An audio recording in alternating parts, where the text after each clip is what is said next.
चांद।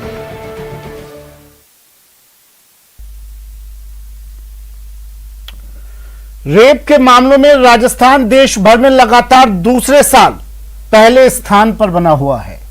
राष्ट्रीय अपराध रिकॉर्ड ब्यूरो के मुताबिक राजस्थान में साल 2020 में 5,310 मामले दर्ज हुए हैं।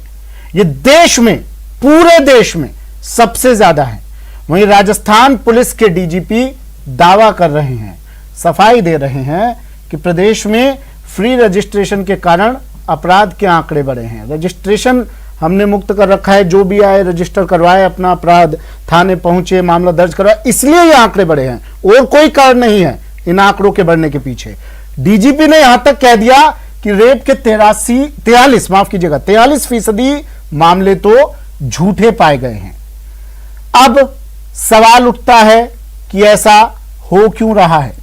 क्या अपराधियों में पुलिस का भय कम हो गया है? रेप के मामले आखिर बढ़ क्यों रहे हैं? इसी मुद्दे पर बहस करेंगे। आपके साथ मैं हूं सुमित गुप्ता। आप देख रहे हैं दो टूक और इस मुद्दे पर दो टूक करेंगे। हमारे साथ एक गेस्ट पैनल होगा, जवाब लेने की कोशिश करेंगे कि आखिर क्यों राजस्थान बनता जा रहा है रेपिस्तान।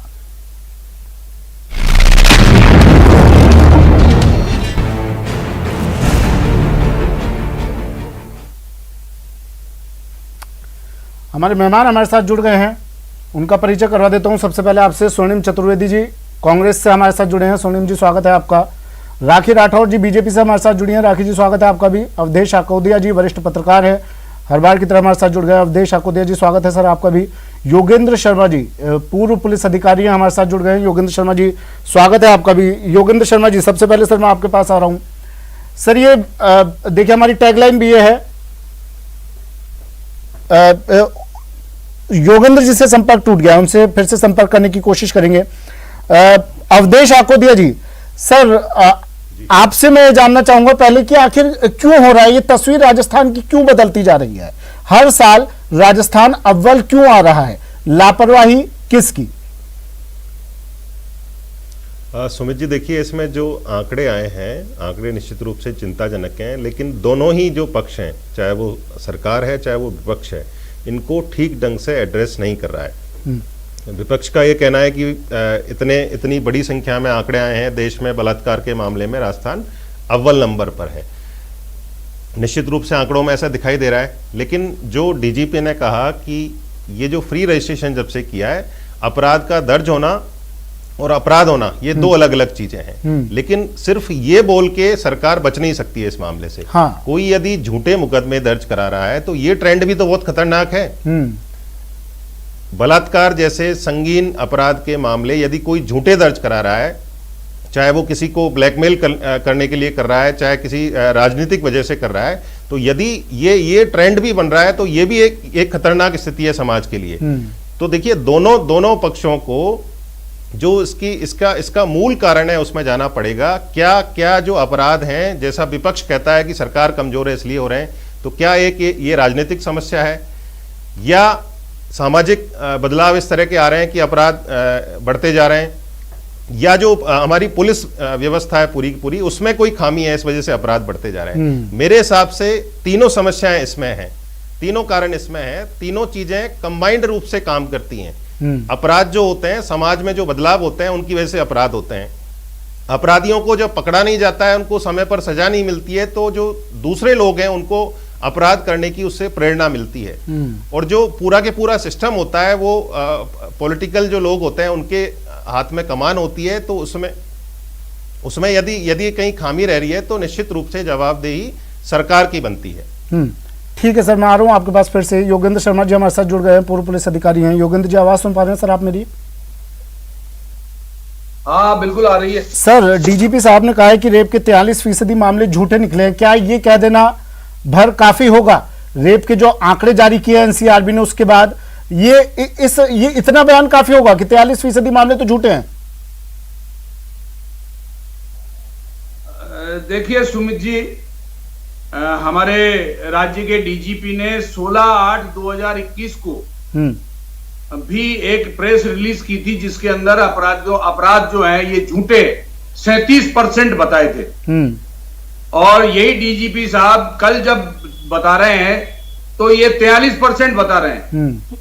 मैं ये कहना चाहता हूं कि झूठे प्रकरण क्यों दर्ज होते हैं इसके बारे में कोई वर्णन लिखा हुआ नहीं है कि राजस्थान में ही झूठे प्रकरण ऐसे दर्ज क्यों हो रहे हैं। क्या पुलिस के अंदर कोई छोटी मोटी छेड़छाड़ की या किसी प्रकार की कोई शिकायत दर्ज कराने जाते हैं तो क्या वो दर्ज नहीं की जा रही? क्या जो हमारी बीट प्रणाली है वो सही कायदे से काम कर रही है या नहीं कर रही है? हमारे थानों का जो काम करने का तरीका है और गश्त प्रणाली है ये काम कर रही है या नहीं कर रही है? और इन्वेस्टिगेशन करने वाले अफसर न्याय संगत कर भी रहे हैं कि नहीं कर रहे हैं? मैं ये बता देना चाहता हूं कि एफआईआर लॉन्च होने के बाद में कईयों में पुलिस वाले मिलकर के राजीनामा करवा देते हैं। और ये आपने अभी देखा होगा थोड़े दिन पहले जो प्रकरण हुआ था उसमें मुकदमा ही दर्ज नहीं किया और उसमें एसएचओ ने मुकदमे दर्ज नहीं किए, डीवाईएसपी उसमें शामिल है और उसमें प्रयास ये कर रहे थे कि राजीनामा हो जाए। तो मेरे कहने का तात्पर्य यह है कि जहां पर पुलिस का जो काम है उस काम के अंदर अच्छा योगेंद्र जी एक चीज बताइए, राजीनामा जब ये करवा देते हैं तो उसके बाद ये किस श्रेणी में आता है? क्या उसके बाद ये कह दिया जाता है कि मुकदमा झूठा था, फर्जी था, उसको भी इस श्रेणी में डाल देते हैं? हाँ बिल्कुल। आप देखिए जैसे ही मुकदमा दर्ज हो जाएगा और मुकदमा दर्ज होने के बाद में दोनों ही पक्ष तैयार हो जाते हैं, दोनों पक्षों के राजनीतिक लोग तैयार हो जाते हैं। ये मत समझिए कि खाली थाने वाले ही राजीनामा कराते हैं। जैसे ही इस प्रकार की सूचना थाने पे पहुंचती है वैसे ही जो है वितंतु संदेश काम करना चालू हो जाते हैं। संबंधित पार्टियों के लोग सचेत हो जाते हैं, परिवार वाले सचेत हो जाते हैं, राजनीतिक पार्टियों के लोग जो एक दूसरे से जुड़े हुए होते हैं वो तैयार हो जाते हैं तथा प्रयास ये करते हैं कि ये मामला यही का यही ठंडा हो जाए। कई बार आप देखिए 164 के बयान परिवादियां कर देती है, उसके अंदर वो साफ तौर से कई बार तो मना कर देती है। क्यों? क्योंकि वो जो बयान है वो 24 घंटे बाद 48 सोनिम चतुर्वेदी जी क्या कहेंगे सर? तो उसमें टाइम आपको मैं मतलब मुझे ये पूछना है पहले तो आपसे कि मैं आपको बधाई दूं कि आपसे सवाल पूछूं कि सर देखिए 2020 में तो 5,900, 2019 में 5,997 थे, इस बार तो आंकड़ा थोड़ा कम ही हुआ है, ग्राफ नीचे गिरा है, 5,310 मामले दर्ज हुए हैं, तो आपको बधाई देनी चाहिए। हाँ हाँ बिल्कुल। ये सर मैं आ रहा हूँ योगेंद्र जी, मैं आ रहा हूँ, मैं सोनिम जी से सवाल है। लेकिन योगेंद्र जी मैं आ रहा हूँ आपके पास, सर मैं आ रहा हूँ, सोनिम जी से सवाल है मेरा। सोनिम जी देखिए सुमित जी, जो आंकड़े आए हैं एनसीआरबी के आंकड़े जब रिलीज होते हैं उसमें स्पष्ट लिखा होता है कि ये जो एफआईआर दर्ज हुई है, केस दर्ज हुए, उनके आंकड़े हैं, ये अपराध के आंकड़े नहीं है, ये स्पष्टीकरण होता है उसमें। और अभी हमारे जो डीजीपी बिना अपराध हुए केस दर्ज हो जाता है सर, आपकी पुलिस बिना अपराध की केस दर्ज कर लेती है, वहां तो सर अपराध होने के बाद केस दर्ज नहीं होते हैं। मैं आपको एक नहीं 636 मामले बता दूं ऐसे। मैं आपको दो उदाहरण दे देता हूं, आप राजस्थान का दे देता हूं और जो भाजपा शासित राज्य में जो हमारी पूर्ववर्ती सरकार थी उसका एक उदाहरण देता हूं और एक उदाहरण पड़ोसी राज्य का देता हूं, वो भाजपा शासित है।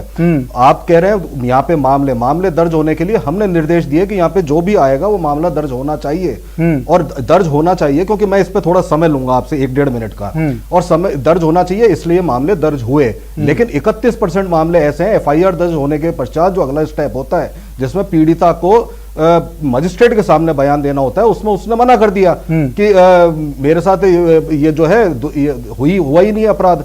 तो ऐसी परिस्थिति में ये झूठे होना या गलत होना ये तो स्वमेव साबित है, पहली चीज। दूसरी चीज, मैं शर्मा जी अभी कह रहे थे कि जिनमें राजीनामा हो जाता है उन राजीनामा का केसेस में भी वो ये कहते हैं कि झूठे अपराध मान लिए जाते हैं, झूठे केस मान लिए जाते हैं। ऐसा नहीं होता, क्योंकि केस दर्ज होने के बाद पश्चात वो केस जाता है, एफआईआर जाती है कोर्ट में और कोर्ट निर्णय करता है, और आगे अगर कोई झूठा केस दर्ज कराता है उसका निर्णय भी कोर्ट करता है कि उसके खिलाफ कार्रवाई की जाए। वो कार्रवाई संस्थित होती है, कोई पीड़िता कोर्ट के सामने जाकर कहती है सोनिम जी कि ठीक है मैं बयान नहीं दे रही हूँ, ये भी तो हो सकता है ना, उसको डराया धमकाया गया हो, ये भी तो हो सकता है ना सर। देखिए डर मजिस्ट्रेट अपराध तो हुआ होगा ना, प्रोटेक्शन में होती है। अगर कोई महिला थाने पहुंची है शिकायत लेकर, वो खेल खेल में तो पहुंच नहीं गई, अपराध तो हुआ होगा ना कहीं, लगता नहीं है आपको? मेरी बात सुनिए, मैं इस पे नहीं जा रहा, मैं किसी को ये नहीं कह रहा कौन झूठा कौन सच्चा। मैं आपको जो चीज बता रहा हूँ, मजिस्ट्रेट के सामने बयान इसलिए होते ठीक है, वो मैं मान रहा हूं। निर्भय होकर के निर्भीक रूप से सुनिए, बिना किसी दबाव के वो बयान ले और मजिस्ट्रेट की कस्टडी में होती है। अगर वहां पे कोई कहे कि मेरे ऊपर दबाव है या किसी भी तरह की बात है, तो उस पर भी कार्रवाई करने का संपूर्ण अधिकार उस मजिस्ट्रेट को होता है। देखिए, ये तो हुई बात। अगर आप 31% आंकड़े, अब एक स्टेप पीछे चलते हैं। आज से 3 साल पहले जब भारतीय जनता पार्टी की सरकार थी, तो यहाँ पे उस वर्ष जो चुनावी वर्ष था, उस वर्ष प्रतिदिन 10 रेप के मामले आते थे। वो भी उस स्थिति में जब थाने में मामले दर्ज नहीं किए जाते थे, आंदोलन करना पड़ता था। एक बहुत ही बड़ा प्रकरण है, अगर आपको याद हो, आपके चैनल्स पे और सब जगह चला था, डेल्टा मेघवाल प्रकरण। वहां पे अपराधियों को सजा दिलवाने के लिए हमने 2018 के बाद की बात कर लेते ना सर, सरकार आपकी है। मैं 18 के बाद का उदाहरण आपको दे देता हूं। जब बनेगी और आप सरकार आपको लीजिए। देखिए, मैं आंकड़े बढ़ रहे हैं सर, ये हाँ मैं बता रहा हूँ, अलवर थाना का जी तमाम मामले ले लीजिए सर। आप पुलिसकर्मी आपके बिल्कुल रेपिस्ट बने हुए हैं, रिश्वत में असमत मांग रहे हैं। पुलिसकर्मी अगर कोई रेपिस्ट है तो उसको कौन फैसला सुनाएगा सर? कौन इंसाफ दिलवाएगा? बिल्कुल बिल्कुल। सुनिए, आप भाजपा की बात करते हैं। जो आप, मैं तो भाजपा की नहीं, मैं तो कांग्रेस शासन के भी उदाहरण बताइए ना फिर। हम बता रहे हैं ना। आप ये मत बोलिएगा कि हम कार्रवाई कर रहे हैं। कार्रवाई की आपने, ठीक है, लेकिन हौसले बुलंद क्यों हो रहे हैं सर? भारतीय, सुनिए, हौसले इसलिए बुलंद हो रहे हैं, वही उदाहरण में दे रहा था। भारतीय जनता पार्टी के शासन अपराधियों को, राखी जी 1 मिनट ला रहा हूं आपके पास। जब एक राज्य की मुख्यमंत्री जो भारतीय जनता पार्टी की मुख्यमंत्री थी, उन्होंने यह तक आश्वासन दे दिया कि सीबीआई जांच करवाएंगे हमारे आंदोलन। सचिन पायलट ने, तत्कालीन मुख्यमंत्री वसुंधरा राजे ने जब यात्रा निकाली, जन आशीर्वाद यात्रा, सचिन पायलट ने बयान दिया कि राजस्थान में रेप बढ़ रहे हैं महिला मुख्यमंत्री के होते हुए, कैसे आशीर्वाद मिलेगा? बिल्कुल, अब कहीं कोई नजर नहीं आ रहा है। अब भी तो बयान दीजिए ना सर।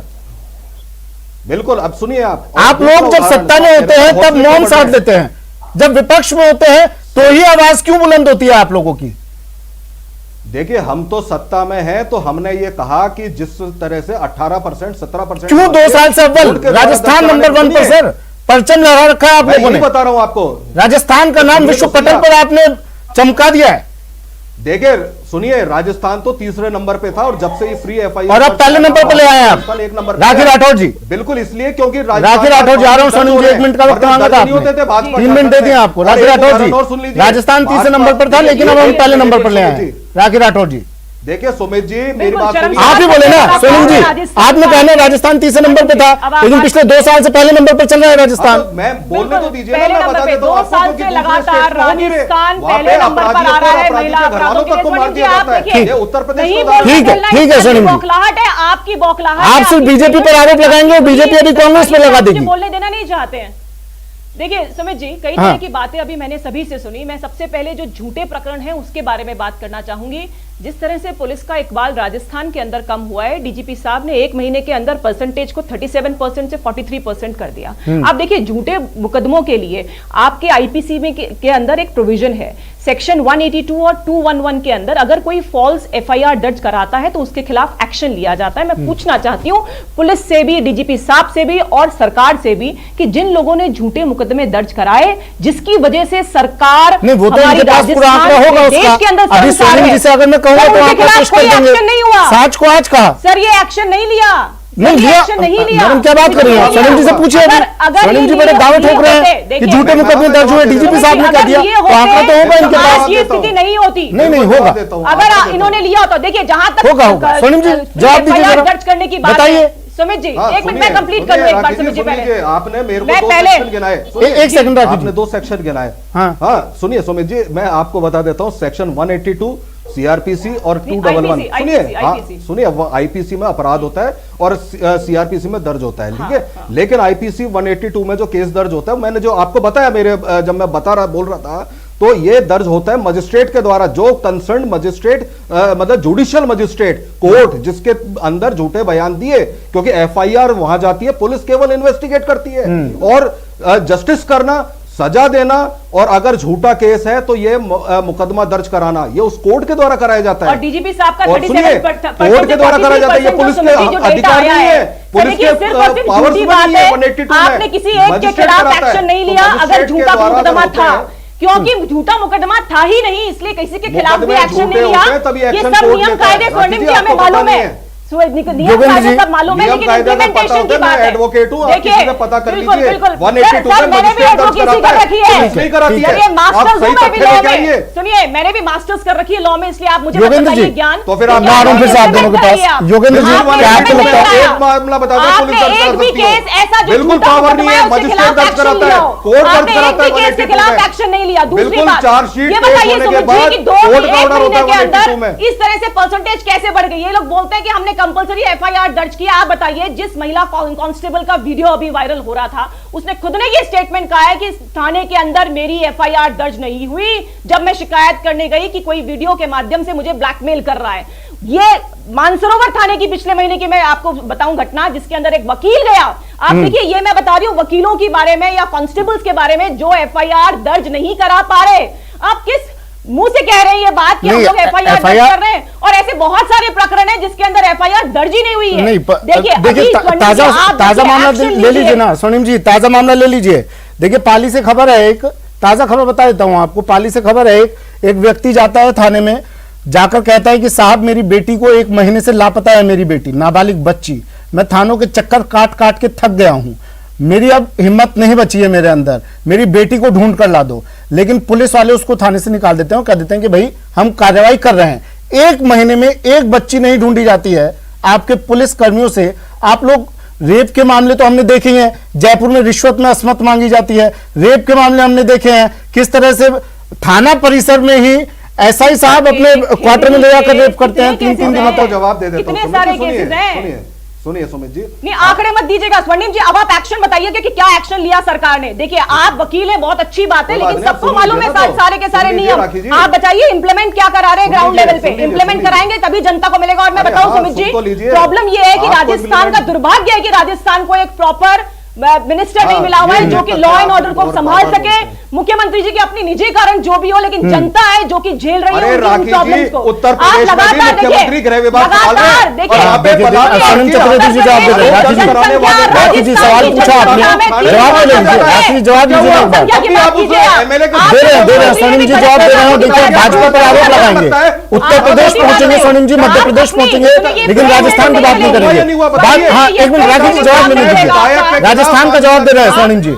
हाँ स्वर्णिम जी, राजस्थान को गर्भ में डाला है। महिला उत्तर प्रदेश के मुख्यमंत्री गृह मंत्री अपराध है, उसमें सबसे ऊपर नंबर पे राजस्थान। राकेश जी एक मिनट, राकेश जी एक मिनट, ऐसे बात नहीं पहुंचेगी।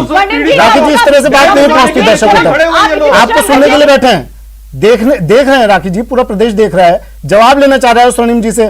स्वर्णिम जी से जवाब ले लेते हैं, 2 मिनट रुकिए ना राकेश जी। हाँ स्वर्णिम जी बताइए, क्या करेंगे आप लोग अब? देखिए सुनिए, राजस्थान में क्या करेंगे? देखिए, राजस्थान की बात कीजिएगा स्वर्णिम जी, बस राजस्थान की, उत्तर प्रदेश नहीं, मध्य प्रदेश नहीं करता हूं। उत्तर प्रदेश मध्य प्रदेश नहीं, मैं भाजपा शासित राज्यों की बात कर रहा था। ये किसी प्रदेश का नाम लेना गलत नहीं है। ये भाजपा शासन का आईना दिखा रहा था, चेहरा दिखा रहा था, कितना घिनौना चेहरा है भारतीय जनता पार्टी के शासन का। और सुनिए, ये कांग्रेस शासित की बात कर रहे हैं, सरकार के मुख्यमंत्री हैं। राहुल गांधी ने कल ही एक बयान दिया, मुझे बताइए स्वर्णिम जी, मुझे एक बात बताइए। राहुल गांधी ने दुर्गा, लक्ष्मी, सरस्वती को लेकर एक बयान दिया, कल उन्हें बड़ी चिंता हो रही थी।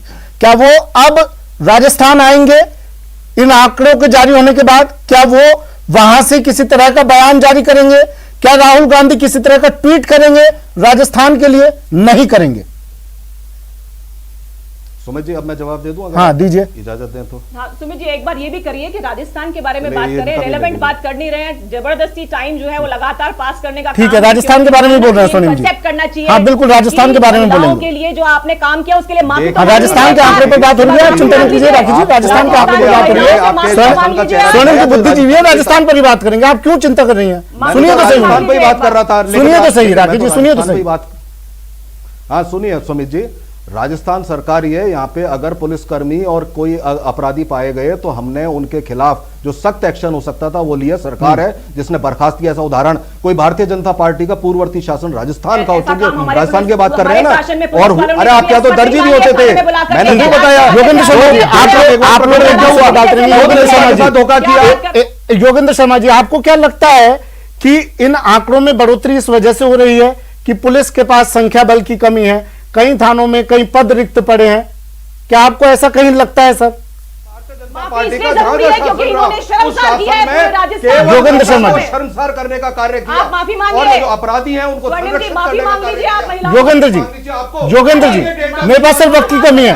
योगेंद्र जी, एक मिनट 30 सेकंड में जवाब दीजिए जल्दी से। आपको शर्म नहीं है? मत मांगिए। आवाज सुन पा रहे हैं योगेंद्र जी आप मेरी? शासन में हुए उनके लिए माफी मांगिए देश। ठीक है, योगेंद्र जी तक आवाज नहीं पहुंच रही है। हेलो। अवधेश आपको दे जी सर, आप मेरी आवाज पहुंच रही है मेरी आप तक? हाँ जी सर। हाँ पहुंच रही है, बताइए, अवधेश जी मुझे बताइए कि बोलिए।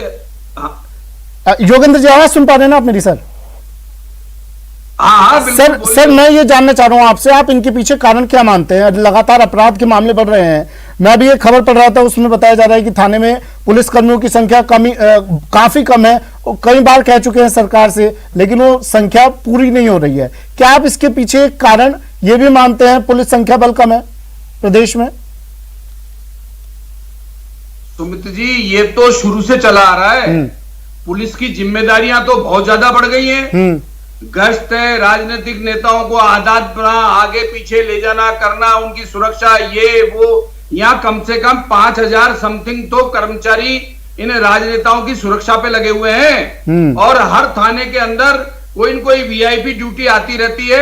कांस्टेबलों की संख्या कम है, आईओ की संख्या तो इतनी कम है कि 2-2, 4-4 आईओ एक थाने में है। उनके पास 50 मुकदमे से ज्यादा मुकदमे। ये बताया गया है कि ज्यादा मुकदमे दर्ज होते हैं तो 50 से ज्यादा का अनुसंधान नहीं करेगा, लेकिन उसके पास 60, 70 मुकदमे दर्ज होते हैं। और ये कहना कि 182, 211 की कार्रवाई का इस्तगासा पुलिस वाले पेश करते हैं न्यायालय में। और अगर पुलिस वाले जब उसके अंदर ये प्रिस्क्राइब करेंगे कि हाँ ये झूठा मामला है, मामले ही 2 तरह के होते हैं, एक तो चालान होता है, एक ठीक है, मुकदमा दर्ज। ठीक है सर, अवधेश आपको दिया जी, नहीं है। अवधेश आपको दिया जी। समाधान क्या सर इस सवाल का उत्तर क्या, इस समस्या का समाधान क्या? सुमित जी देखिए, किसी भी समस्या का समाधान तब मिलता है जब वो समस्या की पहचान हो। आप देखते हैं जब सरकारें बदलती हैं उसके हिसाब से आरोप प्रत्यारोप बदल जाते हैं। यहाँ भाजपा जब विपक्ष में होती है तो सरकार के ऊपर आरोप लगाती है, लेकिन यही अपराध जब उनके शासनकाल में बढ़ते हैं तो कांग्रेस उनके ऊपर आरोप लगाती है। तो केवल दल बदलते हैं, आरोप वही रहते हैं। तो इसका मतलब इसका जो कारण है वो पॉलिटिकल नहीं है, या तो जो पूरी की पूरी पुलिस की व्यवस्था है, पुलिस का सिस्टम है, उसमें खामी है।